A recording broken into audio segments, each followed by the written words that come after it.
So it's that time of year again, and we're in the process of doing all of our CAM reconciliations for our commercial properties across the portfolio. Why don't you start by telling us a little bit more about what a CAM reconciliation is and why we do it? The CAM reconciliations are for triple net leases, meaning that there's a base rent and then there's also the expenses. And the expenses are incurred by the tenant proportionate to their square footage of the total center. The CAM reconciliation from one year to another change, and so we need to reconcile each year and see if the estimates we've charged are the exact amount based on our budget, or if it was different, and then whether it's less, then their CAMs would go down, their expenses, or if they went up, then they would be charged proportionally for that amount. Term CAMs is common area maintenance, but oftentimes it includes triple nets. Triple nets differs from CAMs in that the charges often in the lease include things like taxes and insurance, which aren't part of the common area maintenance. So let's kind of start from square one. The first step in the process is building an effective budget the previous year, and that's how we determine our estimates. What happens after the estimates are billed, and what happens at the end of the year? At the end of the year, we look at what those totals are compared to actuals, and each line item is identified whether it was at budget, over or under, and we come up with a new total for what the actuals are.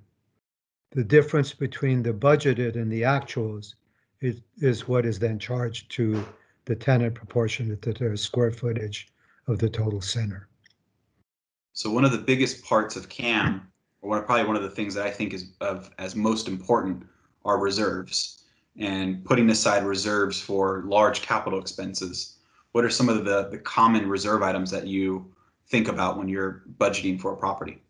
The purpose of the reserve is that a tenant isn't at any one year charged for a large expense, and those things that would be in the reserves would include roof repair, painting the building, asphalt repair are the three large items usually of concern.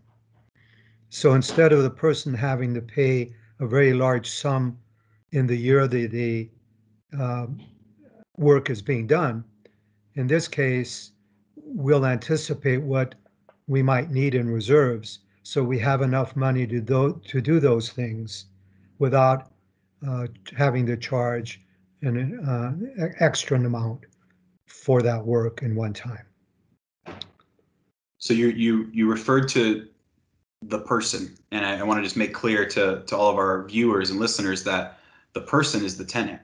And I think for me, when I first entered the commercial space, coming from multifamily, this idea of triple net expenses kind of blew my mind. And I have a feeling that for many early investors or multifamily investors that may want to break into a commercial building, triple net building, it may be surprising that if their building is fully leased, all of the expenses are truly paid by the tenant in theory.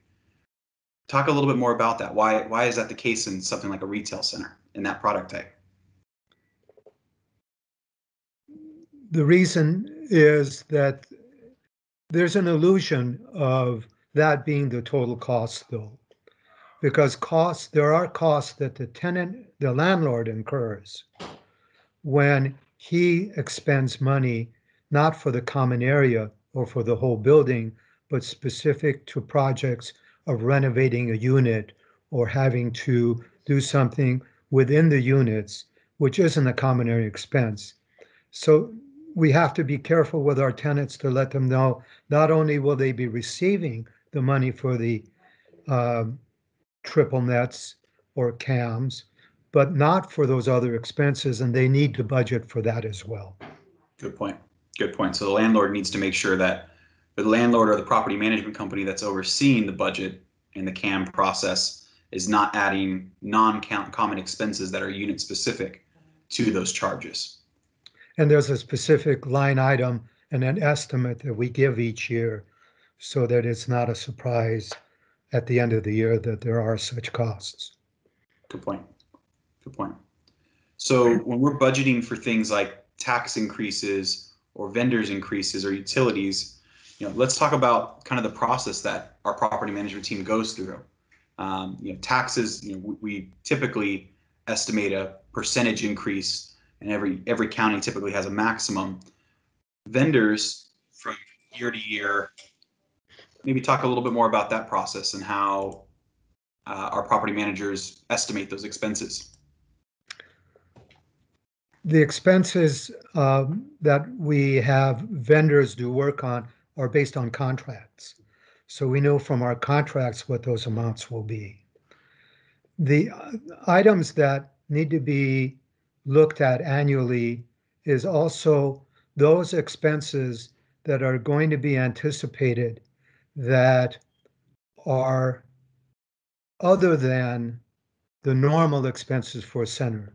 So each year, when our property manager looks at a project, they'll see if they had an additional landscaping plan, an additional repair that they didn't have before, water line breaking, or other unusual expenses.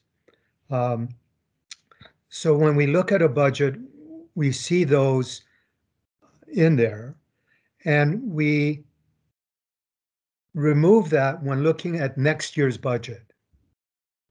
And the property managers evaluate what things need to be done that would be part of common area or triple net costs that they want to do the following year. We bid those items individually, and we estimate what the total will be expended. We always have another line for miscellaneous, just in case there is a normal amount of unexpected expenses, and that too has its own line item. So we've been talking a lot about triple net properties. The other type of lease that I think we should probably dig into a little bit more is modified gross leases and the differences between what can be billed back or what is traditionally billed back year over year.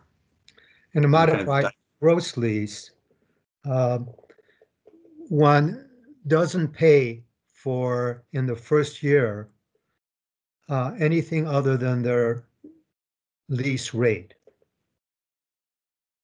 If the lease is a 3-year lease, in the second year, when we determine what the expenses are for the second year, we will compare it to the first year, and the difference, if it's greater, is what is charged to the tenant, proportionate again to the square footage of the whole center. And in the second year, you still go back to the first year. In the third year, you go back to the first year. And what other expenses they incur for the center, everything above what it was the first year would be shared by the tenants. So only the delta between. Just year over year increases. Correct. Any other unusual pieces of the CAM reconciliation process? I think maybe one thing that may surprise an investor or even a tenant is how the difference or the delta is billed back. If there's a large increase beyond the estimate, how have we typically billed that back? As a management company, we recommend to our owners that if it's a large amount, rather than having the tenant incur it all in 1 month, we negotiate a number of months to pay it over that period of time. There was a property last year where we had an extra $30,000 water main break, and it was a large expense. And therefore, we were able to work out with our tenants in a way that doesn't cause them too much difficulty. How about if the budget was higher than the actual expenses? Can a tenant ever receive a credit back? They do. And it would be given to them in the form of a deduction when they pay their rent the following month after the reports are submitted. and they will be getting a credit for that difference. Good point. Any other thoughts or considerations with triple nets or cams or even base years? The advantage of triple net leases, it gives the landlord more security that they can recuperate more of the expenses than when it was on a gross lease. And so, although there are some complexities at year end that aren't in modified gross, for the landlord, it protects them from large surprises of large expenses.